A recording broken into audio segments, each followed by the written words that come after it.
1965 में मध्य प्रदेश के सनावद कस्बे में घटी एक ऐसी घटना जहां एक तांत्रिक की साधना ने मनुष्य को शेर बना दिया और उस भूल की कीमत जंगल ने दशकों तक अदृश्य गर्जना के रूप में चुकाई थी। लेकिन यह कहानी यहीं खत्म नहीं होती, क्योंकि सवाल यह नहीं था कि शेर कौन है, सवाल यह था कि मरने के बाद भी वह गरज क्यों रहा है। और यहीं से शुरू होती है आगे की कथा। पानी को गिरते देख शेर की आंखें जल उठी, क्रोध से नहीं, भय और पश्चाताप से। दोबारा मनुष्य बनने का रास्ता बंद हो चुका था। गायत्री उस समय भी बेहोश पड़ी थी। श्यामू भी बदहवास था। राम गोपाल शेर के रूप में जोर से दहाड़ा। उसकी दहाड़ काफी जोरदार थी। पड़ोसियों ने भी सुना। लाठी बल्लम भर से लेकर वे राम गोपाल के घर की तरफ दौड़े।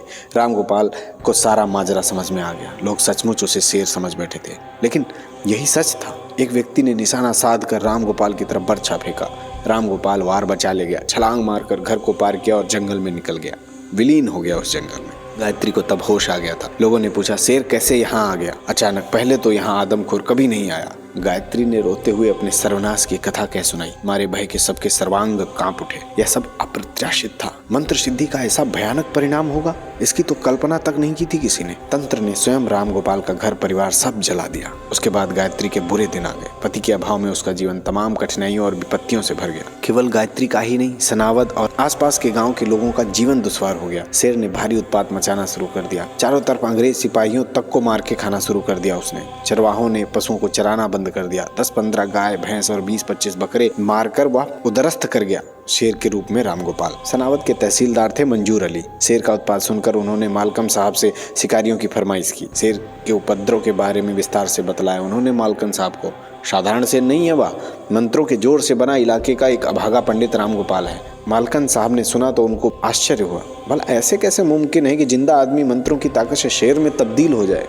हंसकर बोले कलेक्टर मालकन साहब। शिकारियों का इंतजाम करना पड़ा मालकन साहब को, लेकिन काफी कोशिशों के बाद शेर नहीं हाथ आया। शिकारियों को देखकर गायत्री का कलेजा मुंह को आ गया। यदि सचमुच इन शिकारियों ने शेर को मार डाला तो उसकी मांग सुनी हो जाएगी। सनावद और कुशी से लेकर ओमकारेश्वर तक अंग्रेज सिपाही शेर की तलाश करते रहे और फिर एक रोज वापस लौट आए।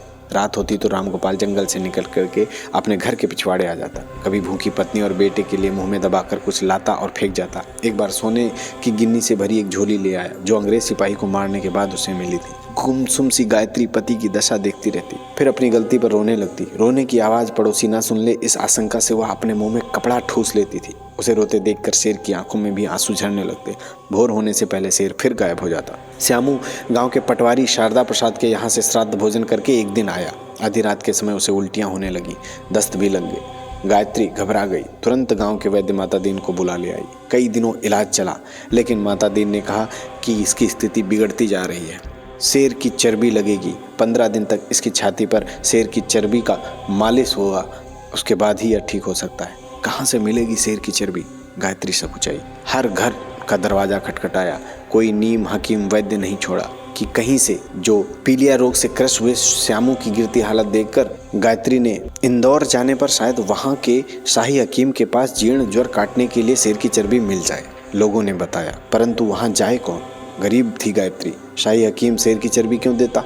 कदम कदम पर खूनी पिंडारियों की शक्ल में मौत बिछी हुई थी पूरे रास्ते। बारिश के दिन थे, नर्मदा नदी भी बाढ़ पर थी। फिर गांव के हर समर्थ असमर्थ व्यक्ति के पास शेर की चर्बी लाने के लिए गायत्री ने हाथ पांव जोड़े। कहीं कहीं जाकर रोई भी, लेकिन बारिश और दुर्गम नदी नालों की वजह से इंदौर, खंडवा, बुरहानपुर जाकर शेर की चर्बी लाने के लिए कोई भी राजी नहीं हुआ। सबने गायत्री को संकट में देखकर मदद करने से इनकार कर दिया। बारिश की रात थी, गहरा अंधकार, मूसलाधार पानी गिर रहा था। राम गोपाल रोज की तरह दबे पांव कुएं के पास चला आया। शेर को देखकर गायत्री के सब्र का बांध टूट गया। वैद्य माता दीन के इलाज के बारे में पति को बतला दिया। गायत्री ने रोते हुए कहा, लगता शेर की चर्बी नहीं मिलेगी और हमारा श्यामू दम तोड़ देगा। सुनकर शेर भी रोने लगा, पूरा चेहरा भीग गया। बेचैनी से अपनी पूंछ उठाकर वह कुएं के आसपास चक्कर लगाने लगा। कभी गायत्री के पास आता, कभी कुएं की जगत पर बैठ जाता। पूरब दिशा से हल्की सी उजास फूटने लगी। सुबह होने को है, अब आप वापस लौट जाइए, गायत्री ने अपने पति शेर से कहा। लेकिन राम गोपाल टस से मस नहीं हुआ। गायत्री रूंधे कंठ से बोली, आपको किसी ने देख लिया तो पूरी बस्ती में शोर मच जाएगा, आप चले जाइए। लेकिन राम गोपाल तब भी नहीं गया और तभी वह विचित्र घटना घटी।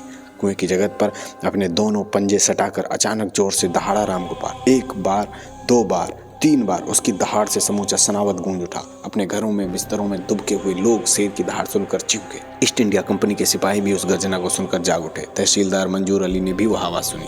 चारों तरफ शेर शेर का शोर होने लगा। गायत्री के सामने पत्थर की तरह स्थिर खड़ा रामगोपाल एक दफा फिर से दहाड़ा। ईस्ट इंडिया कंपनी के सिपाही बंदूक लेकर तब तक गायत्री के घर पर आ धमके। उनके पीछे पीछे मंजूर अली और उनका अमला। शेर सिपाहियों को देखकर तो गुर्राया, लेकिन हिला नहीं। कुएं के पास से मंजूर अली चिल्लाए, देखते क्या हो, चलाओ गोली। आनन फानन में बंदूक की गोलियां जिस्म में धंस गई। वह छटपटाकर कुएं के पास गिर पड़ा। गीली जमीन उसके खून से लाल हो गई। पति को मरते देखकर गायत्री मूर्छित होकर गिर पड़ी। उसी शेर की चर्बी को हासिल किया वैद्य माता दीन ने। श्यामू की छाती पर 15 दिन तक उस चर्बी की मालिश कर उन्होंने उसे चंगा कर दिया। गायत्री ने चूड़ियां फोड़ डाली, मांग का सिंदूर मिटा दिया। इस घटना को घटे लगभग 250 बरस बीते, लेकिन आज भी धामनोद और सेंधवा के बीच का इलाका अक्सर आधी रात को शेर की दहाड़ से सिरहा उठता है। कथा सुनाने के बाद कुछ क्षण के लिए मौन साधे रहे राजा राम शास्त्री।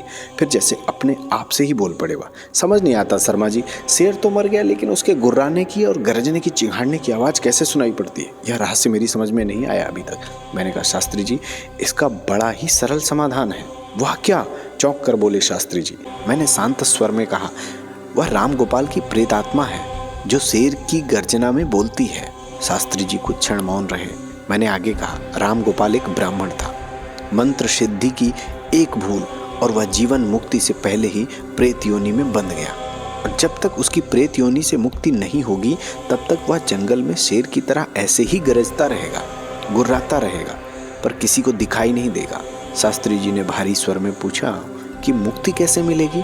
मैंने कहा कि 11 ब्राह्मणों को विधि पूर्वक भोजन कराएं, उसके निमित्त हवन कराएं, और जिस मंदिर में उसने पूजा की थी वहां उसके नाम से पूजन कराएं, दक्षिणा और सम्मान के साथ। शास्त्री जी सब समझ चुके थे। प्रामाणिक कर्म, कोई तामझाम नहीं हुआ, कोई ढोंग नहीं, कोई चमत्कार का प्रदर्शन नहीं। शास्त्री जी ने स्वयं यह दायित्व उठाया। 11 ब्राह्मणों को बुलाया गया, विधि से भोजन कराया, पूजन पाठ किया, सम्मान पूर्वक उन्हें विदा किया। उसके बाद सनावद के जंगल अचानक शांत हो गए। न गर्जना, न गुर्राहट, न आधी रात का भय। 1 वर्ष बाद सपना लगभग 1 वर्ष बीत गया था। एक रात मुझे स्वप्न आया।